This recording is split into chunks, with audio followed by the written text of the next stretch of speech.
하나님의 말씀 함께 봅니다. 에베소서 5장 1절부터 10절까지 말씀입니다. 우리 말씀 교독합니다.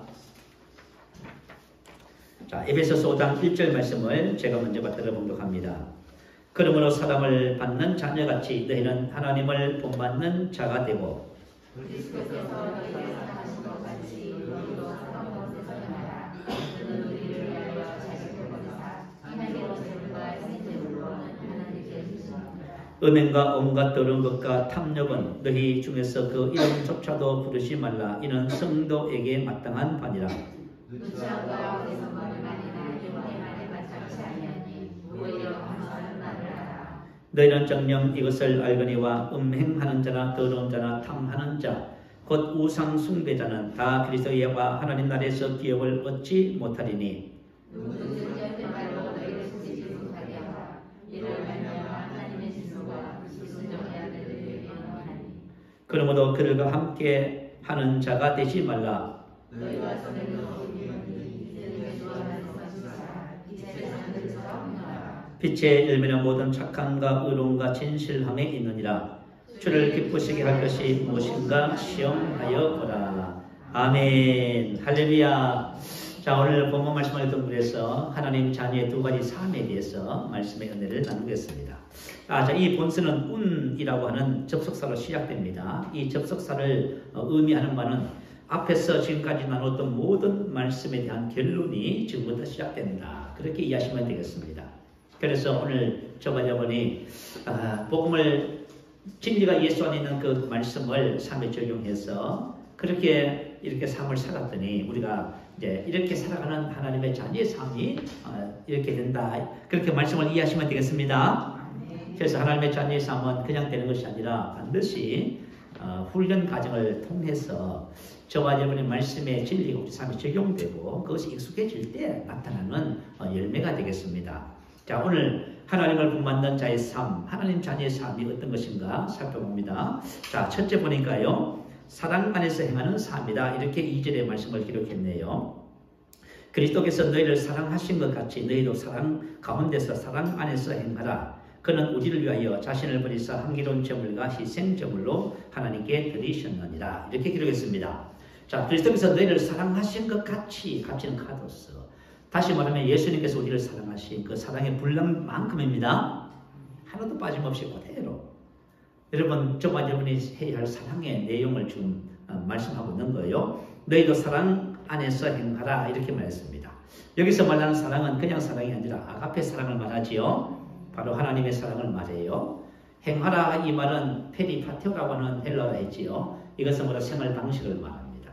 다시 말하면 저와 여러분의 생활 방식이 바로 사랑의 삶이 되어야 한다 그 말입니다. 자, 사도 바울이 중보 기도를 했어요. 에베소서 3장 17절 말씀 우리 다시 한번 보십시다. 사도 바울이 성도들을 위해서 중보 기도를 하면서 성도들에게 어떤 기도를 했는지 17절에 나와 있어요. 믿음으로 말미암아 그리스도께서 너희 마음에 계시게 하옵시고 너희가 사랑 안에서 가운데서 뿌리가 박히고 터가 굳어졌어. 다시 말하면 모든 성도들의 사랑의 삶을 위해서 기도했습니다. 사랑 안에서 뿌리가 박히고 터가 굳어진다. 다시 말하면 성도의 삶은 구체적으로 사랑의 삶이 되어야 된다 그 말이에요. 이 사랑 안에서 이 사랑을 바탕으로 자꾸 성장해가는 이런 삶이 되어야 된다 그 말이에요. 그러기 위해서는 뭘 해야 된다고요? 믿음으로 말미암아 그리스도께서 우리 마음에 계시게 하옵시고 아멘. 다시 말하면 그리스도께서 우리를 지배하는 주장하는 삶을 말이에요. 그렇게 될 때 사랑의 삶이 시작된다 그 말이에요. 그러니까 저와 여러분이 만약에 사랑의 삶을 살기 위해서 뭘 해야 된다는 거예요? 그리스도께서 우리 마음에 계시게 하옵시고 이게 이루어져야 된다 그 말이에요. 다시 말하면 그리스도께서 저와 여러분의 마음을 주장하는 그리스도로 살아가는 삶이 되어야 된다 그 말이에요. 그럴 때 사랑의 삶이 시작되는 거예요. 이것이 안 되면은 아무리 사랑하라, 아무리 좋은 말씀을 들어도 우리가 행할 능력이 없어요. 못하게 되는 거예요. 자, 그래서 우리가 지난주에도 말씀을 나눴지만 영적 성장은 4단계가 있다고 말했지요. 첫 번째는 아이의 신앙에서, 두 번째 자녀의 신앙, 청년의 신앙, 아비의 신앙. 그래서 저와 여러분 그리스도께서 우리 마음에 계시게 하옵시고 다시 말하면 이 죄라고 하는 것에서 행위적인 죄에서 벗어나서 사랑의 삶이 되는 이 과정이 뭐라고요? 자녀의 신앙이라 했지요. 저와 여러분 자녀의 신앙이 되는 거예요. 그리고 에베소서 6장에 들어가면 이제 청년의 신이 나와요. 그래서 신앙의 단계를 따라서 성장해 가는 거예요.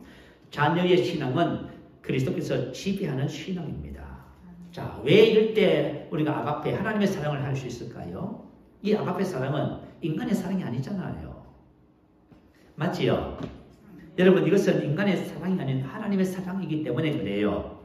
저와 여러분이 아무리 사랑을 하려고 해도 우리는 한계를 갖고 있어요. 여러분, 누구를 사랑하세요? 그것도 인간적인 사랑이에요. 그 한계를 가지고 있는 사랑이에요. 그러나 하나님의 사랑은 한계가 없는 거예요. 자, 이 하나님의 사랑은 무엇의 열매지요? 성령의 열매지요. 자, 성령의 열매는 첫 번째 사랑, 두 번째 희락 이렇게 나오잖아요. 그래서 하나님의 사랑은 저와 여러분 인간에서 나오지 않아요. 저와 여러분 거듭난 영을 따라서 성령의 인도, 주님께서 우리 마음 가운데 사실 때 맺혀지는 열매가 바로 사랑이라고 하는 것입니다. 자, 여러분, 저와 여러분 지금 이걸 지금 배우고 있는 거예요. 만약에 이것을 배워서 여러분이 삶에 적용하고 계신다면 여러분은 삶에 사랑의 열매가 맺히기 시작할 거예요. 그래서 하나님의 자녀의 삶을 살아갈 때만 우리가 이런 사랑의 열매를 맺을 수 있습니다. 자, 21절 우리 에베소서 4장 21절 다시 한번 보십시다. 진리가 예수 안에 있는 것 같이. 자, 진리가 예수 안에 있는 것 같이. 자, 진리가 예수 안에 있습니다. 그래서 진리가 예수 안에 있는 것이 뭐라 했어요? 22절부터 24절째 했지요. 옛사람을 벗어버리고 신명을 새롭게 되어 새 사람을 입는 것을 말해요. 만약에 저와 여러분이 요 말씀을 여러분 삶에 적용시키기 시작하잖아요. 그러면 사랑의 사람이 돼요. 사랑의 열매를 맺는 사람이 된다 그 말이에요. 그래서 이것이 없이는 안 돼요. 제가 일부 예배 때도 이제 질문을 드려봤어요. 자, 우리 지지난주까지 계속 말씀을 나누면서 자, 유혹의 욕심을 따라 썩어져가는 모습을 따르는 옛사람을 벗어버리고 자, 왜 옛사람을 벗어버린다 했지요? 이미 저와 여러분 옛사람은 예수와 함께 죽었지요. 내가 아니기 때문에 나의 삶에 옛것이 나오는 거. 옛것이 나오면 전부 다 내가 벗어버린다 했지요. 그리고 심령이 주님께서 그렇게 할 때 우리의 심령이 주님께서 우리를 깨끗하게 하시는 거예요. 그리고 저와 여러분이 새롭게 된 저와 여러분의 삶을 풀어낼 때 우리는 새 사람을 잊게 되는 거예요. 자, 이렇게 될 때 저와 여러분이 사랑의 삶을 살아가는 신앙으로 성장하게 돼요. 그래서 물어봤어요. 자, 이 말씀을 따라서 25절부터 32절까지 말씀을 삶에 적용하신 분이든가 조용해서 이제 말씀을 듣긴 듣지만 이걸 그저 내 것으로 삼아서 삶에 적용은 안 하는 모양입니다. 여러분, 하나님의 말씀을 아무리 들어도 이것을 깨닫고 내 것으로 만들어서 삶에 적용하지 않으면 여러분은 아무 상관없어요. 여러분 진리와 여러분 삶에는 아무 상관없어요. 자, 내가 예수 믿고 그냥 구원받아서 천국 가는 데 지장 없어요. 그렇지만 하나님께서 말씀하신 이렇게 열매 맺는 삶, 축복의 삶은 안 됩니다. 반드시 진리의 말씀을 알고 그것을 삶에 여러분이 적용시켜야 돼요. 만약에 적용시키고 계신 분이 계신다면 여러분은 얼마 있지 않아서 하나님께서 하나님의 자녀의 삶을 살아가는 놀라운 역사가 나타납니다. 그래서 저와 여러분이 영적 성장은 하나님의 말씀 진리가 예수 안에 있는 진리를 나의 삶에 적용할 때 사랑 안에서 성장해가는 것입니다. 이걸 반드시 기억해야 돼요. 자, 갈라디아서 5장 22절 25절 우리 한 번 더 참고를 한 번 더 살펴보십시다. 자, 저와 여러분이 이번 주부터라도 지금부터라도 이 말씀을 삶에 적용하기 위해서 다시 한 번 더 살펴봅니다. 자, 갈라디아서 5장 22절 25절 다 찾으시기 바래요. 제가 읽으면서 설명을 해드리겠습니다. 자, 오직 성령의 열매는 사랑과 희락과 평과 오래 참음과 자비와 양선과 충성과 온유와 절제니 이 같은 것을 금지할 법이 없느니라. 자, 저와 여러분이 하나님 자녀의 삶은 전부 다 성령의 열매입니다. 만약에 저와 여러분이 성령의 열매라는 사실을 모르고 사랑해야지, 기뻐해야지, 여러분 한번 해보세요. 며칠이나 할 수 있을까요? 그죠? 몇 시간이나 할 수 있을지 모르겠습니다. 그러나 불가능해요. 이것은 저와 여러분 인간은 이런 것을 할 수가 없습니다. 그래서 오직 사랑, 하나님의 자녀의 삶의 열매는 전부 다 성령의 열매입니다. 거듭난 저와 여러분 영의 열매다 그 말이에요. 그래서 이건 너무 중요한 거예요. 자, 그러면은 24절 한번 볼까요?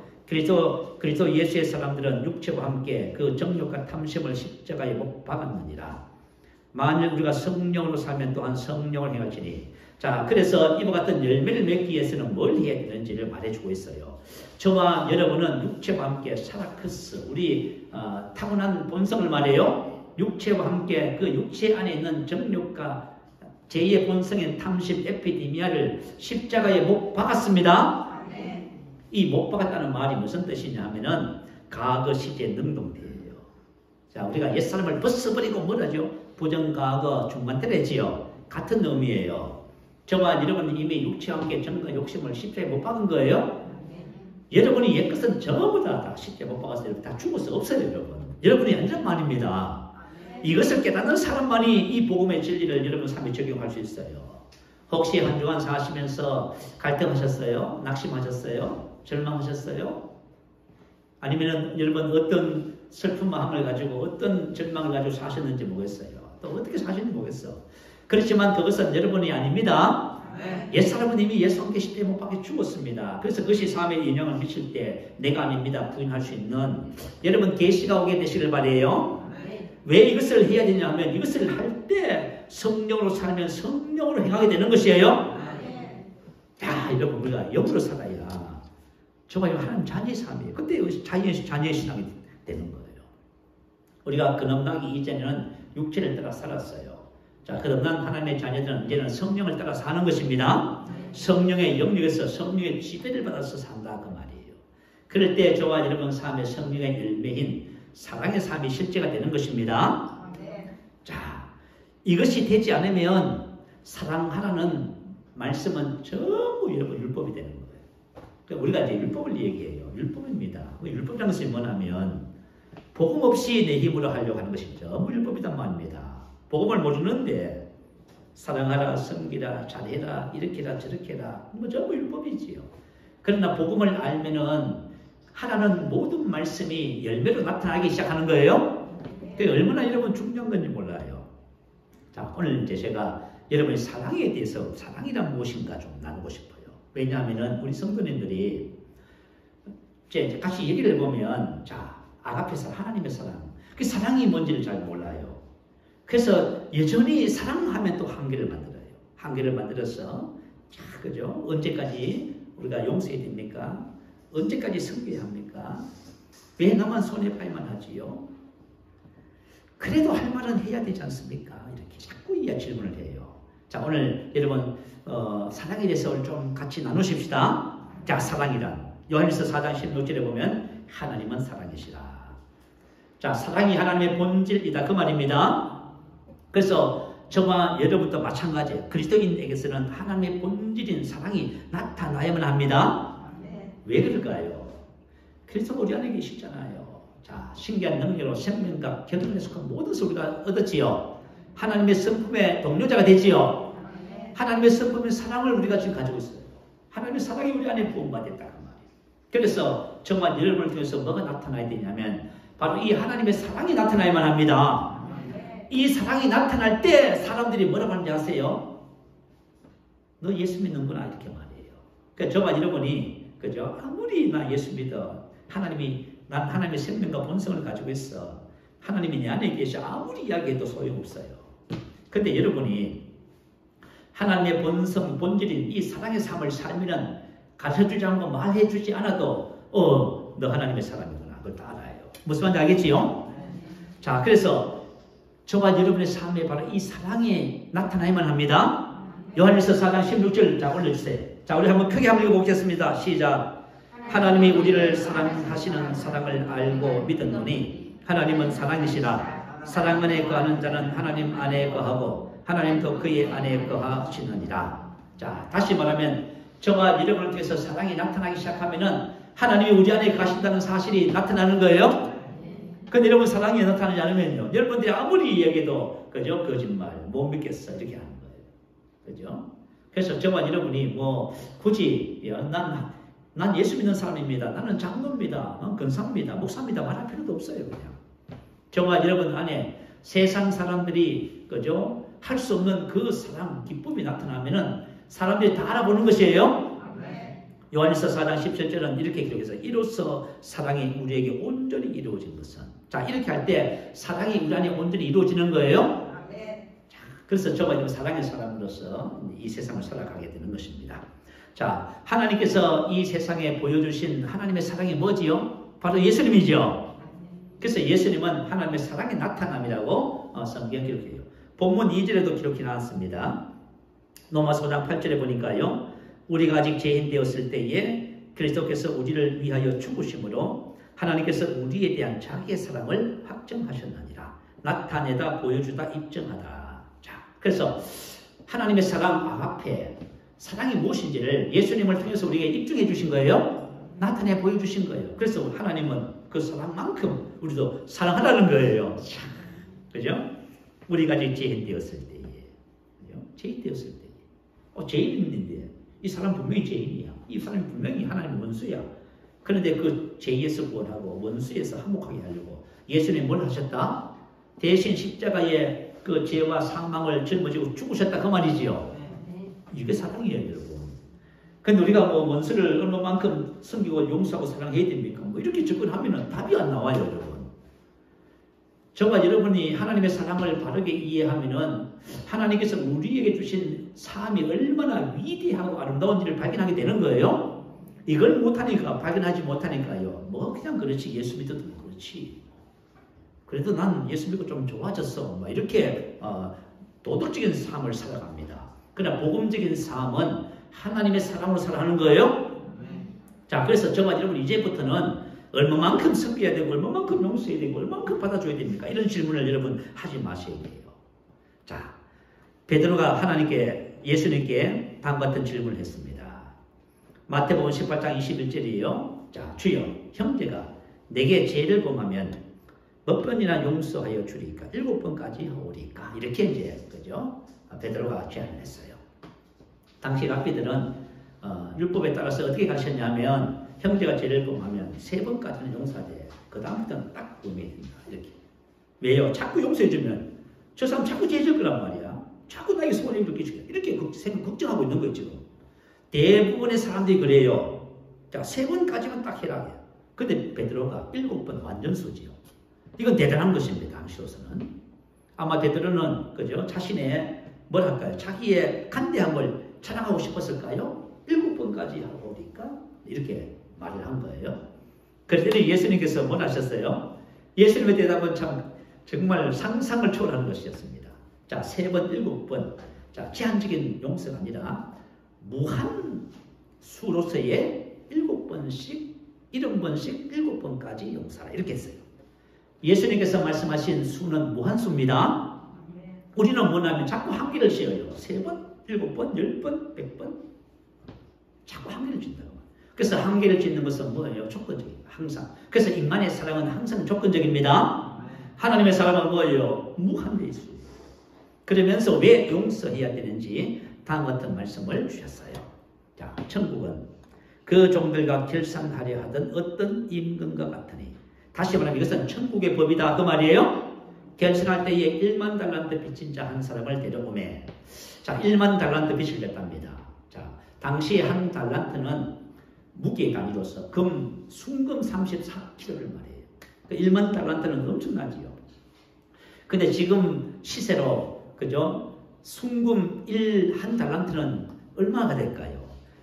한 30대예요. 금 34kg. 금 34kg 한 30억 되는데 1만 달란트니까 뭐예요? 30조가 되는 거예요. 그죠? 그리고 노동자의, 그죠? 한 달란트가 6,001이란 품삯이 한 달란트예요. 야, 그래서 이제, 그죠? 주님께서, 그죠? 이제 이 말씀을 통해서 왜 무한대로 용서해야 되는지 이제 설명해 주시면서 이렇게 시작한 거예요. 갚을 것이 없는지라. 갚을 것이 없어요. 그 주인이만 합니다. 자, 내 몸과 내 처자가 너 처와 자식을 전부 팔아서 자, 갚아라. 안 그러면 옥에, 그죠? 갚도록 옥에 갇히게 되는 거예요. 그 종이 엎드려서 간절히 빌었지요. 그요? 갚겠습니다. 내게 참으소서 다 갚겠습니다. 그래서 주인이 그 모습을 보면서 불쌍히 전부 다 빚을 탕감해 줬습니다. 그 종이 탕감을 받고 나가다가 누굴 만났어요? 동료 종을 만나서 친구를 만났어요. 동료를 만나서 보니까요 100데나리온 100일 동안 일할 품삯 한 1,000만 원 되겠죠. 월 10만 원이면요. 빚을 동료를 만난대요. 그럼 딱 잡았어요. 그래서 목을 딱 잡고 갚아라. 그죠? 참으소서 갚겠습니다. 그런데 허락하지 않고요. 옥에 가둬버렸네요. 근데 이것을 보고 다른 그죠? 동료들이 너무 딱하게 생각했지. 그래서 주인에게 이 사실을 보고했더니 주인이 다시 그 종을 불렀습니다. 자, 이에 그 주인이 그를 불러 말하되 악한 종아, 내가 빌기에 내가 내 빚을 전부 탕감하여 주었거늘 내가 너를 불쌍히 여김같이 너도 내 동료를 불쌍히 여김이 마땅하지 아니하냐고. 주인이 노하여 그 빚을 다 갚도록 그를 옥졸들에게 넘기니라. 마땅하지 대히라고 하는 헬라요. 반드시 해야 한다 그 말입니다. 어떤 것의 강제를 의미해요. 자, 하나님께서는 저와 여러분이 사람을 용서하되 반드시 이렇게 용서하기를 원하셔요? 반드시 해야 된다. 너희가 각각 마음으로부터 형제를 용서하지 아니하면 나의 하늘 아버지께서도 너희에게 이와 같이 하시리라. 이렇게 했어요. 그래서 여러분 우리가 예배를 드린다든지 기도를 하게 되면 반드시 하나님께서 무엇을 말씀을 거론해요? 용서 부분을만 하지요. 주기도문 말씀하시고 용서해라. 예배를 말씀하면서도 하해해라. 이렇게 말씀하셔요. 왜 그러냐면은 이 문제는 우리의 신앙에 있어서 하나님과의 관계에 그죠? 중요한 원리이기 때문에 그렇습니다. 그래서 어쨌든 간에 저와 여러분의 신앙의 삶은 자, 내가 누군가를 섬기고 용서할 때 이건 무한대입니다. 조건을 말하는 것이 없어요. 만약에 내가 사람의 상태와 조건을 따라서 용서해주고 말한다면 그건 뭐지요? 그건 인간의 사랑이지요. 그죠? 인간적인 마음이지요. 그래서 사랑은 어떤 조건이 존재하지 않습니다. 무조건적인 것은 말이에요. 그래서 성경은 뭐냐면 서로의 짐을 지라고 말씀하시잖아요. 그죠? 짐을 지라. 그래서 구약성경에 보면 날마다 우리의 짐을 지시는 주님.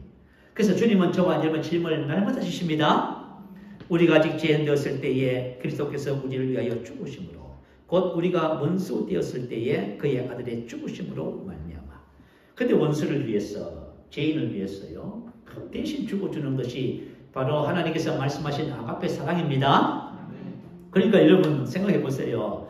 여러분 사랑이 뭐냐고 말했을 적에 사랑은 이런 것입니다 라고 가르쳐 주잖아요. 그래서 사랑은 정말 위대한 것입니다. 근데 그 사랑을 우리가 할 수 있다 없다? 할 수 있다. 왜요? 우리 인간의 힘으로는 불가능하지만 우리 안에 하나님이 주시는 생명을 따라서 할렐루야 하나님의 생명과 본성을 따라서 사는 삶을 배우기만 하면 저와 여러분 사랑의 삶을 산다 그 말이에요. 이 사랑의 삶을 살 때 저와 여러분은 이 세상에 놀라운 하나님의 아들들로 나타나기 시작하는 거예요. 야, 그리고 사랑은 무엇이냐? 사랑은 율법의 완성이다. 이렇게 성경 기록해요.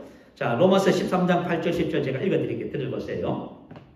피차 사랑의 빛 외에는 아무에게든지 아무 빛도 지지 말라. 남을 사랑하는 자는 율법을 다 이루었다. 이렇게. 자, 남을 사랑하는 자는 율법을 다 이루었습니다. 자, 오늘 함께 읽은 본문에 보면 이거 하지 말고 저거 하지 말고 저거 하지 말고 나와 있지요. 그러나 사랑하면은 이 모든 것을 다 이루는 것입니다. 간음하지 말라, 살인하지 말라, 도둑질하지 말라, 탐내지 말라 한 것과 그 외에 다른 계명이 있을지라도 내 이웃을 내 자신과 같이 사랑하라 하신 그 말씀 가운데 다 들었느니라. 아멘. 내가 만약에 이웃을 내 몸처럼 사랑하면요 어떻게 상처를 주고 그죠? 불편한 말을 하고 할 수 있겠어요? 불가능한 거예요. 그래서 사랑 안에 모든 율법에 전부 들었습니다. 사랑은 이웃에게 악을 행하지 아니하느니 그러므로 사랑은 율법의 완성이니라. 아멘. 그래서 하나님께서 저와 여러분에게 이와 같은 사랑의 삶을 주신 것입니다. 사랑의 삶은 너무나 놀랍습니다. 자, 하나님의 자녀의 두 번째 삶은요. 오늘 본문 한번 볼까요? 8절 말씀입니다. 자, 8절 한번 읽어볼까요? 같이 한번 읽어봅니다. 시작. 너희가 전에는 어둠이더니 이제는 주 안에서 빛이라. 빛의 자녀들처럼 행하라. 자, 두 번째 삶은 이제 빛의 삶입니다. 자, 전에는 너희가 어둠이든 이제는 지금을 말해요. 지금은 주 안에서 빛이다. 이 존재 양식을 말해요. 전과 지금 존재 양식. 자, 전에는 우리가 존재 양식의 실존이 뭐예요? 어둠이더니. 이 말은 과거에는 계속적으로 어둠에 속한 자들이었다 그 말이에요. 다시 말하면 과거 예수 믿기 이전에는 저와 여러분의 실존 양식이 어둠입니다. 그냥 잘했기 때문에 어둠이 아니야. 그게 아니에요. 잘하든지 못하든지 간에 전부 어둠이야. 그래서 세상에서는 그죠? 빛된 삶을 살기 위해서 뭘 해야 돼요? 노력해야 돼요. 애를 써야 돼요. 그런데 빛된 삶을 포기하는 순간 다시 옛날로 돌아간다. 어둠이야.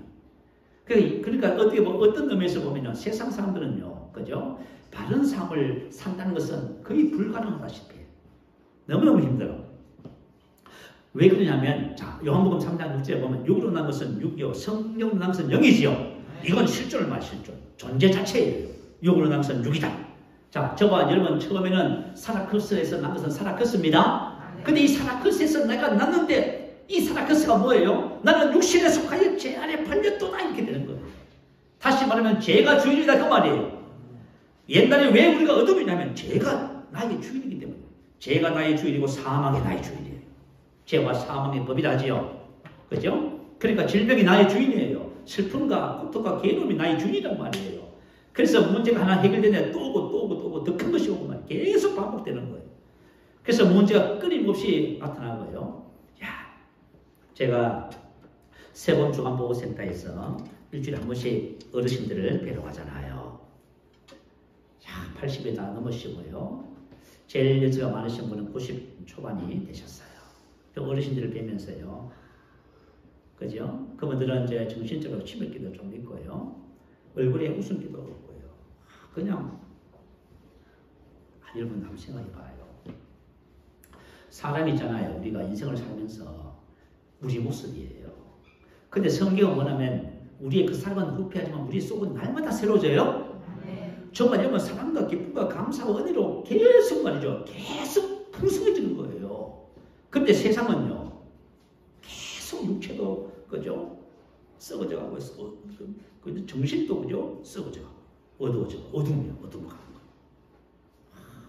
그걸 보면서요. 야, 참 우리 그리스도인들은 인생의 삶을 살면서 여러분이 나이가 들든지 말든지 상관없이 여러분 사랑과 기쁨이 가득합니다. 여러분 이걸 발견하셔야 돼요. 이 은혜를 아셔야 돼요. 그래서 세상에 있는 사람들은요. 어떻게 되냐면 어둠이기 때문에 계속 어둠인 거예요. 여러분. 그래서 이 어둠을 벗어나기 위해서 노력하고 애를 써야 돼요. 그건 못 해야 되는 거예요. 그래서 선생님들은 그죠? 고행을 하고요. 그래 하잖아요. 그래도 말이죠. 그게 어둠은 그죠? 딱 고행을 멈추는 순간 다시 옛날로 돌아가 버려요. 그게 이런 상태예요. 그런데 지금은 우리가 뭐예요? 지금은 우리의 존재 양식은 빛입니다. 그래서 여러분 구원이라는 것이 뭘까요? 존재의 양식의 변화예요. 어둠에서 빛이도 되는 거예요. 너희가 전에는 어둠이더니 이제는 주 안에서 빛이다. 빛이기 때문에 빛으로 사는 거예요. 빛이기 때문에 빛의 자녀로 행하라. 그 말이에요. 행하라. 그죠? 동명령 현재 능동태예요. 명령하시는 거예요, 여러분. 그래서 하나님께서 저와 사랑의 삶, 빛의 삶은 이거 명령하시는 거예요. 왜 명령할까요? 만약에 하지도 못한 사람에게 하라고 강요해 버리면 그 사람 어떻게 되겠어요? 죽으란 말이지. 그러나 하나님께서 저와 여러분에게 생명과 경륜에 속한 신의 성품에 참여하는 자가 되게 하셨기 때문에 능히 할 수 있기 때문에 명령하시는 거예요. 지금 그죠? 능동태 적극적으로 빛의 삶을 살라는 말이에요. 자, 저와 여러분 이렇게 삶을 사는 자입니다. 저와 여러분이 그죠? 너희가 전에는 어둠이 이제는 주 안에서 빛이라. 빛의 자녀들처럼 내가 빛의 열매라 모든 착함과 의로움과 진실함이 있느니라. 자, 그래서 우리가 빛의 정체성을 따라서 믿음의 선한 싸움을 싸우면 전부 빛의 삶을 살게 되는 거예요. 그래서 이 빛의 열매라고 했을 적에 야, 선함은 뭐죠? 모든 착함은 아가도스. 선함을 말해요. 하나님의 본성이 하나님은 선하신 분이지요. 다시 말하면 하나님은 선함 천지예요. 하나님에게는 뭐죠? 나쁨과 악함과 이런 거 거짓된 것이 하나도 없어요. 그냥 선한 그 자체인 거예요. 그 사람에게 약간 선한 우리도 저와 여러분도 역시 선한 그 자체예요. 그리고 의로움과 이 의로움이라는 한 단어는 헬라어에 두 가지가 있어요. 디카이오라는 것이 있어. 이건 칭의라지요. 우리가 예수를 믿으면 의롭다함을 얻는 것입니다. 이걸 칭의라 해요. 근데 여기는 디카이오시네라고 하는 단어를 썼어요. 이것은 뭐냐? 의로운 사람의 상태, 존재를 말해요. 그죠? 의로운 사람의 덕, 자질, 상태를 말해요. 삶의 성실, 미덕, 순결, 정직, 생각, 느낌, 행동이 올바름을 말해요. 자, 그러니까 뭐냐면 참 단순히 의롭다움을 받은 것이 아니라 의 자체를 갖고 있는 사람이에요. 그리고 진실함이 딱 이렇게 말했어요. 그래서 예수님께서 딱 제자들에게 뭐랬어요? 너희는 세상의 소금이다. 너는 세상의 빛이다. 이렇게. 자, 저와 여러분이 아침에 눈을 뜹니다. 그러면 여러분들이 뭐라고 선포해야 되냐면 나는 세상에 뭐라고 선포해야 돼요? 그래요. 여러분이 직장에 가면요, 가정에서 아침에 그죠? 바쁘게 준비를 하고 식사를 챙기고 할 적에 나는 세상의 소금이다. 나는 세상의 빛이라고 하셔야 됩니다. 자기 존재를 인식하는 것은 너무 중요해요. 자기 존재를 인식하지 않고서 어떻게 그죠? 자기 자신으로 살 수 있는 그 말이에요. 내가 어둠이라서 가는데 난 괴로워. 아침에 밤에 그죠? 잠을 제대로 못 자서 너무 힘들어. 뭐 이렇게 하고 있는데 여러분이 언제 빛이 나타나겠어요? 저와 여러분의 존재 양식을 따라서 옛것을 버리고 새것을 입으셔야 됩니다. 이 참 너무 중요한 거예요. 야. 14절에 보면요. 그러므로 이르시기를 잠자는 자여 깨어서 죽은 자들 가운데서 일어나라. 그리스도께서 너에게 빛이시리라 하셨느니라. 이 말은 자 예수님은 빛을 주시는 분이다 그 말입니다. 예수님은 우리에게 빛을 주셨고 우리는 빛을 받았습니다. 자 우리 요한복음 8장에 잘 아시잖아요. 그렇죠? 요한복음 8장에 보면 현장에서 가늠하다 잡힌 여자가 끌려왔지요. 그래서 전부 사람들이 그 여자를 그죠? 죽일 여인으로 더러운 여인으로 정죄하고 막 심판합니다. 근데 주님께서 어떻게 하셨어요? 사람들 다 돌려보내고 이렇게 말합니다. 나도 너를 정죄하지 않으니. 자 혹시 여러분들 같이 살면서 사람들을 자꾸 비난하고 헤아리고 정죄하시는 분 있어요? 그거 하지 마세요. 예수님은 우리에게 사랑을 보여주셨는데 사랑은 사람들을 절대로 헤아리거나 판단하지 않습니다. 그 사람이 어떤 상태에 있든지 간에 여러분 무슨 상관이 있어요 여러분이? 여러분은 하나님의 사랑으로 사랑하는 그죠? 명령만 받은 거예요. 한 번도 누구를 헤아리고 판단하고 정죄하고 그 사람을 미워하고 명령 받은 적이 없어요 여러분. 그렇게 하는 삶에 대해서 네가 하나님의 자리에 앉는다. 엄청난 말씀을 야고보서에서 하고 있어요. 자 그래서 저와 여러분은 예수님처럼 아무도 정죄하지 않습니다. 저는 이제 복음을 깨달으면서 뭘 발견했냐면 내가 해야 할 일은 어떻게 하든지 간에 저 사람에게 유익을 주고 저 사람을 축복하는 길이 내가 해야 할 이 땅에서 사명이구나. 자 여러분이 그런 사명을 발견하게 되시기 바래요. 나의 사명은 다른 사람 깎아내리고 다른 사람에 흠집을 주고 비난을 하고 그거 아니에요 여러분. 내가 해야 할 일은 오직 뭐냐면 어떻게 하면 내가 그리스도의 사람으로 하나님의 생명을 풀어내서 이 사람을 섬기고 세워줄 수 있던가. 여기다가 초점을 맞추셔야 돼요. 우리는 이와 같은 사랑과 빛의 명령을 받았지 어둠의 명령을 받은 것은 절대 없어요. 나도 너를 정죄하지 않으니 다시는 가서 죄를 짓지 말라. 어떻게 죄를 안 지을 수 있습니까? 그런데 나는 세상의 빛이다. 딱 그러셨어요. 자, 예수님이 세상의 빛이듯이 저와 여러분도 세상의 빛입니다. 저와 여러분도 똑같이 빛을 왜요? 생명의 빛을 가지고 있으니까. 그죠? 자, 나는 세상의 빛이 나를 따르는 자는 어둠에 다니지 아니고 생명의 빛을 얻으리라. 아멘. 자, 저와 여러분 생명의 빛을 갖고 있기 때문에 어둠에 다니지 않습니다. 그러면 어떻게 하면 빛에 된 삶을 사냐 하면 로마서 13장 12절이에요. 밤에 깊고 낮이 가까웠으니 그러므로 우리가 어둠의 일을 벗고 빛의 갑옷을 입자. 자, 우리가 어둠의 일을 벗고 빛의 갑옷을 입자. 부정과거 중간대. 자, 옛사람을 벗고 새사람을 입으라. 부정과거 중간대지요. 다시 말하면 어둠의 일을 벗는 것입니다. 어둠이 나의 삶의 역사거든. 여러분 아니라고 벗으세요. 다시 말하면 저와 여러분이 사랑의 삶, 빛의 삶은 반드시 복음의 진리를 따라서 삶의 그것을 적용하고 우리를 새롭게 하고 새 옷을 입을 때 가능한 삶이라는 것을 계속해서 말해주고 있는 것입니다. 그래서 어둠의 일을 벗고 빛의 갑옷을 입는 거예요.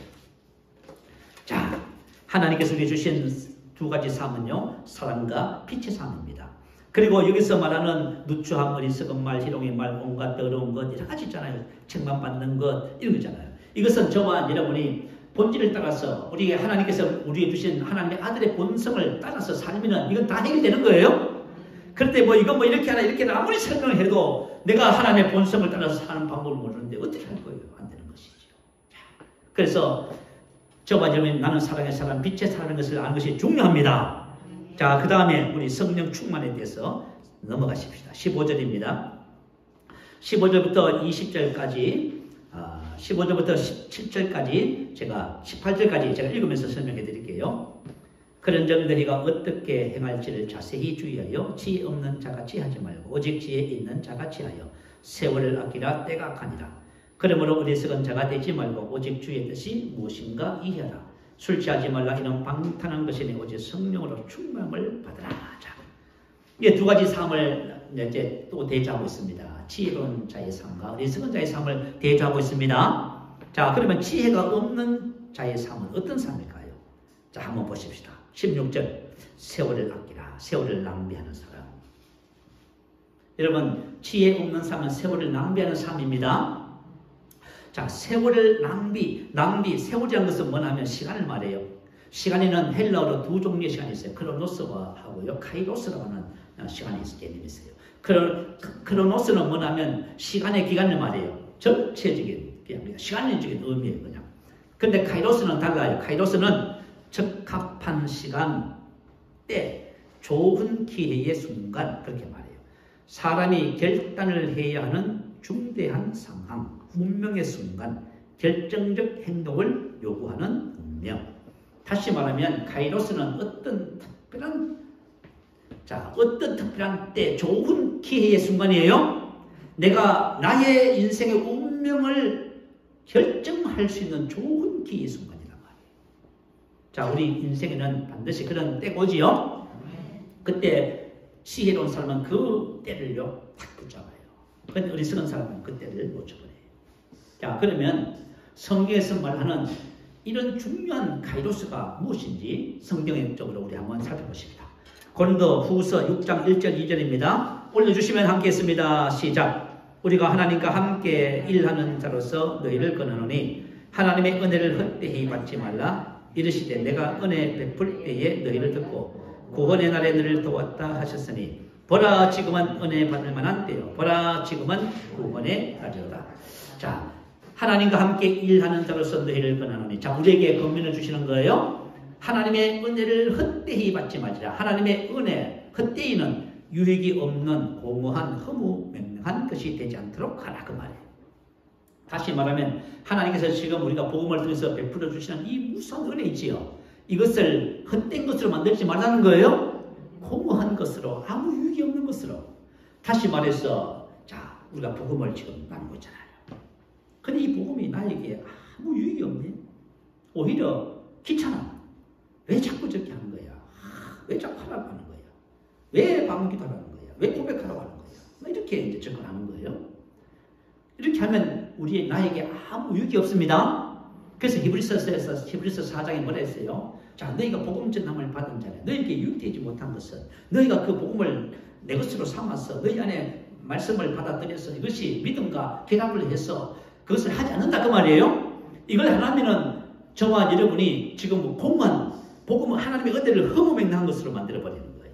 자, 그런데 이렇게 말했어요. 하나님의 은혜를 헛되이 받지 말라. 이르시되 내가 은혜 베풀 때에 너희를 듣고, 하나님이 말씀하시는 거예요. 내가 하나님께서 은혜 베풀 때에 너희를 듣고 구원의 날에 너희를 도왔다 하셨으니, 은혜 베풀 때에, 때가 뭐냐면 카이로스예요. 다시 말하면 하나님의 카이로스다, 그 말이에요. 자, 여러분, 하나님께서 우리에게 뭘 주셔요? 정말 카이로스, 이 은혜를 베푸는, 그죠? 기회를 주신단 말이에요. 다시 말하면 저와 여러분이 만약에 인생에 어떤 고난과 환난을 만났어. 우리는 이것을, 그죠? 힘들하고 괴로워하지만 고난과 환난이 뭐예요? 하나님의 은혜의 때예요. 고난과 환난을 통해서 우리를, 그죠? 성장시키고 변화시키는 은혜의 때다, 그 말이에요. 근데 이 은혜의 때를, 그죠? 내가 붙잡는 사람이 있고 은혜의 때에 망하는 사람이 있어. 자, 그리고 은혜의 때. 이것은 하나님의 카이로스를 말해요. 그리고 복과가요. 지금은 은혜 받을 만한 때요. 보라, 지금은 구원의 날이다. 자, 지금이에요. 지금은 은혜 받을 만한 때요. 이것도 카이로스예요. 이것은 뭐냐? 나의 카이로스예요. 하나님께서 오늘 복음을 통해서 나에게 뭘 하기로 하세요? 은혜를 주기로 해요. 그럼 내가 어떻게 해야 돼요? 그것을 내가 받아들여서 내 것으로 삼아야지요. 내 안에 들어가서 이것이 믿음이 되도록 믿음과 결합시켜야지요. 그래야 여러분 복음의 유익을 얻는 자가 되는 겁니다. 지혜로운 자가 되는 거예요, 여러분. 저와 여러분이 어떻게 신앙생활 하셔야 되면 하나님께서 하나님의 카이로스 우리에게 은혜를 베풀 때가 있다고 말이에요. 그럼 은혜를 붙잡아야만 합니다. 할렐루야. 그래서 이 은혜를 허무맹랑한 것으로 만드는 사람이 지혜 없는 자다 그 말이에요. 자, 그리고 또 한번 보십시다. 17절 그러므로 어리석은 자가 되지 말고 오직 주의 뜻이 무엇인가 이해하라. 어리석은 바보 분별 없는, 다시 말하면 주의 뜻이 무엇인지 이해하고 깨닫지 못하는 사람이 어리석은 사람입니다. 자, 이제 여러분 저와 여러분 신앙생활이에요. 자, 사도 바울은 중보기도 하면서요. 우리 에베소서에서는 두 가지 중보기도 했어요. 골로새서라든가 다른 서신에 보면 하나님의 뜻을 아는 것에 대한 기도를 많이 해요. 우리의 모든 지혜와 총명 위에 하나님의 뜻을 아는 것으로 채우게 하시고, 다시 말하면 우리가 이 땅에 살면서 하나님께서 우리 인생을 위해서 하늘나라 생명책에 우리 태어나기 이전에 우리의 삶에 전부 다 기록했다고 하지요. 그러니까 우리가 만약에 하나님께서 나의 삶을 위해서 예비해 놓은 길이 있는데 그거 모르면 여러분 어떻게 할 거예요? 그죠? 난 그게 관심 없습니다. 그냥 나는 이 땅에서 그죠? 성공하고 행복하고 잘 먹고 잘 살면 됩니다. 난 인기를 얻고 남들처럼 저렇게 살진 않겠습니다. 나는 그죠? 나눠주면 성금에 베푸면서 이게 뭐예요? 좀 더 인본주의 삶이지요. 여러분이 아무리 아름다운 삶을 계획해도 그건 하나님의 뜻과는 무관한 거예요? 그러면 저 과정에 관심이 어디 가야 돼요? 하늘에 기록된 나의 삶에 관심을 가져야죠. 그래야 지혜로운 삶이 되는 것입니다. 그리고 그 다음에 뭐예요? 술 취하지 말라 이런 방탕, 술 취하는 삶. 이런 방탕한 것이니 무절대, 방탕, 낭비, 무질서한 생활 그런 뜻이에요. 자, 술 취하게 하다, 도취시키다, 취하지. 근데 여러분 참 이게 신기한 단어예요. 이 취하지가 그죠? 현재 수동태 명령해, 동명령 현재 수동태. 다시 말하면 이런 거예요. 자, 우리 이제 술을 드셔본 거는 알 거예요.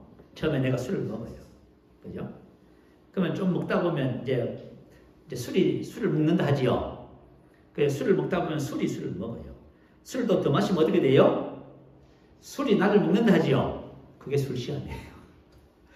이 수동태라는 것은 뭐냐면 술이 나를 지배한다 그 말이에요.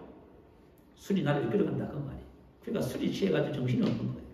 자기가 뭐 헛소리도 하고 말이죠. 막 쓰러지기도 하고 온갖 것을 해놓고는 깨어나서는 아무도 모른다 그래요. 이건 뭐냐? 술이 취했다 그 말이에요.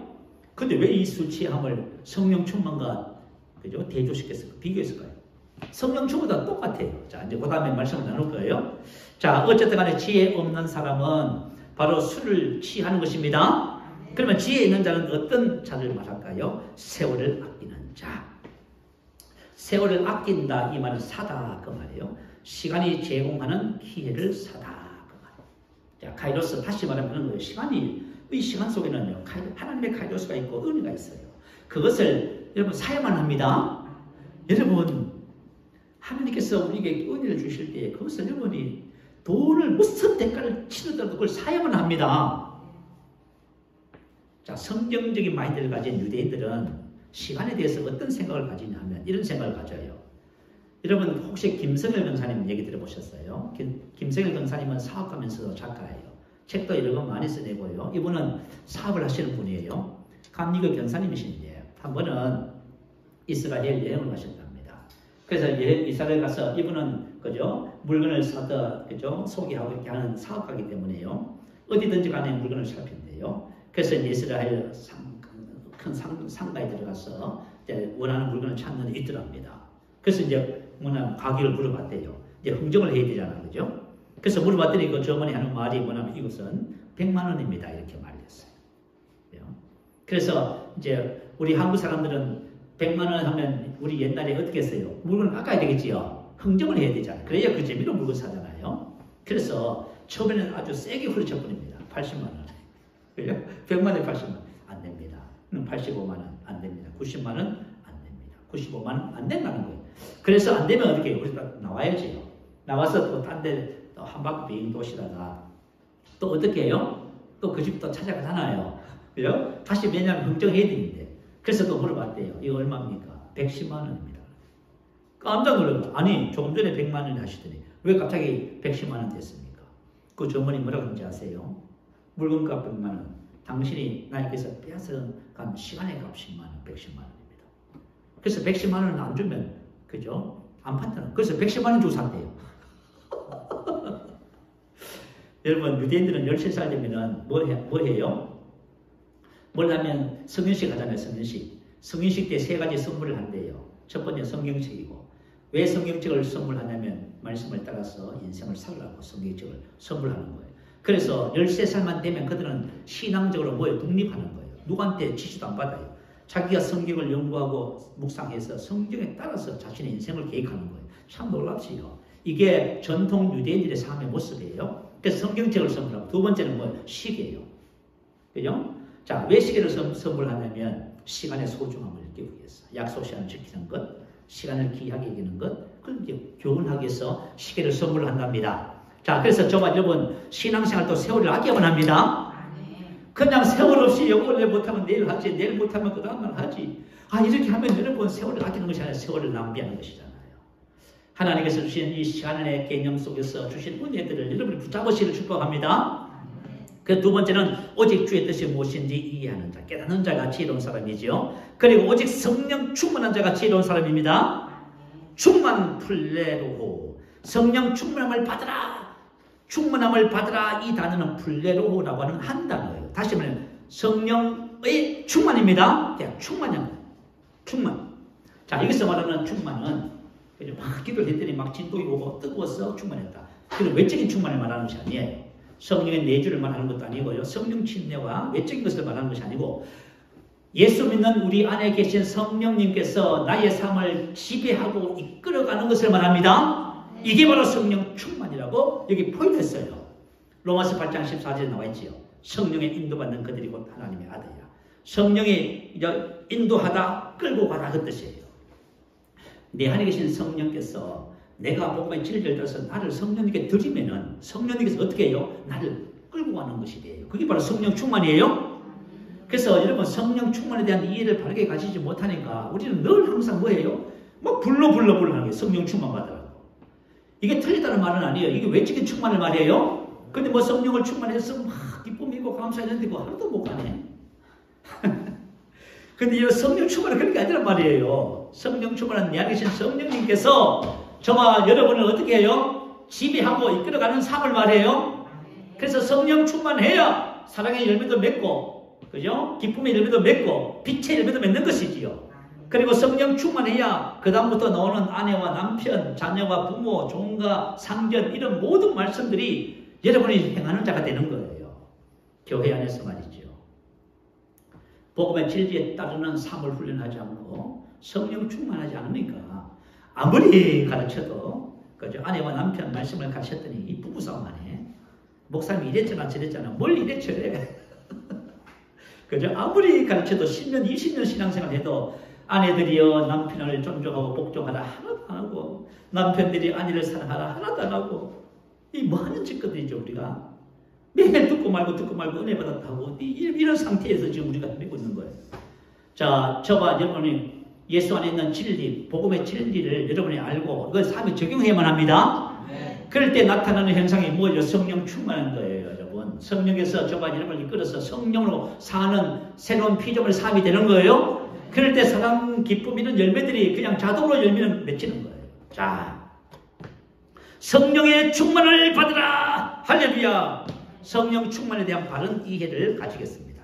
이 성령 충만을 받으라 이 단어는 현재 수동태 명령형이에요. 자, 술 취하지 말라 했지요. 현재 수동태 명령형 똑같아요. 이건 무슨 말이냐면 술 취하는 것이나 성령 충만 똑같다는 말이에요. 여러분이 성령 충만을 이해하시거든 오늘 집에 가셔가지고 술을 한 4병 사세요. 그 술 드세요. 술 마세요. 마시가 술을 먹고 술이 나를 먹을 때까지 먹어요. 그러면 막 취해가지고 막 행수수술하고 막 엉망을 해놔놓고는 몰라 하라고. 그 왜요? 술이 여러분을 지배해버렸어요. 그 성령 충만이 뭐예요? 성령이 나를 지배하는 거예요, 여러분. 성령이 나를 지배하면은 술 취함같이 방탄하는 것이 아니라 성령이 나를 지배하면 저와 여러분의 삶은 아름답습니다. 너무나 영광스럽습니다. 성령 충만이 뭐냐? 현재 시제예요. 다시 말하면 지금이에요. 지금. 성령 충만이 이례적인 사건이 아니란 말입니다. 이례적인 사건, 성령을 충만을 받고 또 받고 이게 아니란 말입니다. 그것은 은사적인 충만이고요. 성령 충만은, 그죠? 자, 이례적인 사건이 아니라 지속적인 것을 말해요. 계속적인. 계속 지금 현재 우리가 계속 성령 충만해야 됩니다. 그래서 계속적인 함을 말씀하기 위해서 현재 시제로 사용했어요. 그래서 수동태는 뭐냐면 성령에 의해 체험됨을 시사하는 거예요. 성령에 의해서 되는 거예요. 내가 성령 충만하겠다 이가 되는 거 아니에요. 저와 여러분이 복음의 진리를 따라서 에베소서 4장 22절부터 32절까지 말씀을 깨닫고 이것을 삶에 적용하잖아요. 그러면 여러분이 어떻게 되는지 아세요? 성령이 여러분을 탁 사로잡는 사람이 돼요. 무슨 알겠지요? 그거 훈련을 하지 않으면 절대로 성령의 사람 안 돼요. 그래서 제가 왜 질문을 했어요? 여러분이 지금 성령의 사람으로 좀 살아가려고 하고 있는지를 좀 모르겠어요. 하나님의 자녀로 살고 싶냐고 말이에요. 여러분이 정말 하나님의 자녀로서 이 땅에 열매 맺고 하나님의 명이 되고 싶냐고 말이에요.